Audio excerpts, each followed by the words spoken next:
Police, lâchez votre arme. Je m'excuse, c'est impossible. Lâchez-la ou je vous descends. Non, non, regardez, attendez, j'arrive. Non. Doucement. Arrêtez. Doucement. Stop. Après avoir montré ses références militaires, l'homme a dit à Jay qu'il s'appelait Lenny et qu'il était vétéran. Mais Jay a quand même exigé qu'il pose son arme et la lui remet. Au début, Lenny a refusé, mais Jay est resté ferme. Il n'a eu d'autre choix que d'obéir, et après avoir remis l'arme, il a expliqué la situation. Il avait blessé l'un des deux criminels. Il retenait des otages cachés dans l'entrepôt. Jay lui a demandé d'évacuer d'abord les autres personnes du supermarché. Il s'est approché de la porte de l'entrepôt et a fait signe aux gens à l'intérieur de rester silencieux. Quand il a essayé d'avancer, le criminel a lancé une attaque. Heureusement, il s'est mis à couvert à temps. Lucia, Lucia, mon amour. Non, fais pas ça.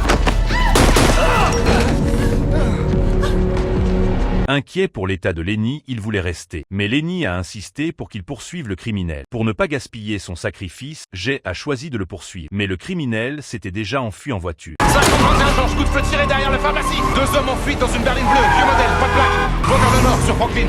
Coupable d'homicide, ils sont armés et extrêmement dangereux.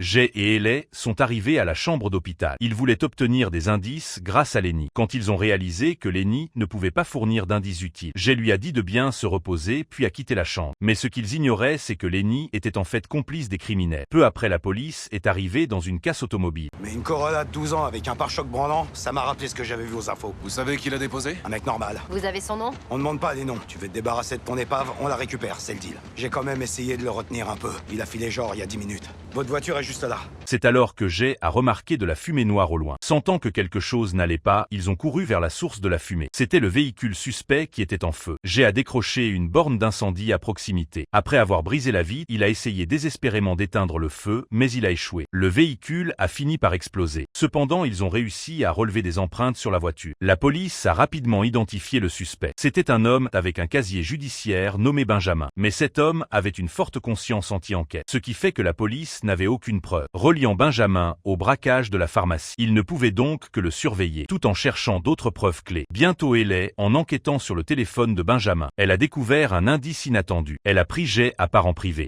Qu'est-ce qu'il y a? Qu'est-ce qu'on fait ici? J'ai regardé les relevés bancaires de Ben Watt. T'as quelque chose? 2 heures avant le braquage à la pharmacie, Watt a envoyé 400 $ à Lenny Gibson. À mon avis, c'est pas qu'un héros. Je pense qu'il était dans le coup. De retour à la chambre d'hôpital, ils ont exigé que Lenny avoue. Au début, il a fait l'innocent, mais quand ils ont révélé ce qu'ils avaient découvert, Lenny a finalement exprimé ses inquiétudes. Il sentait qu'il allait bientôt mourir. Il les a suppliés de ne rien dire à sa famille. Il ne voulait pas changer l'image qu'ils avaient de lui. Ellie s'en fichait, elle a directement exigé que Lenny dise la vérité. Je faisais le gay, c'est tout.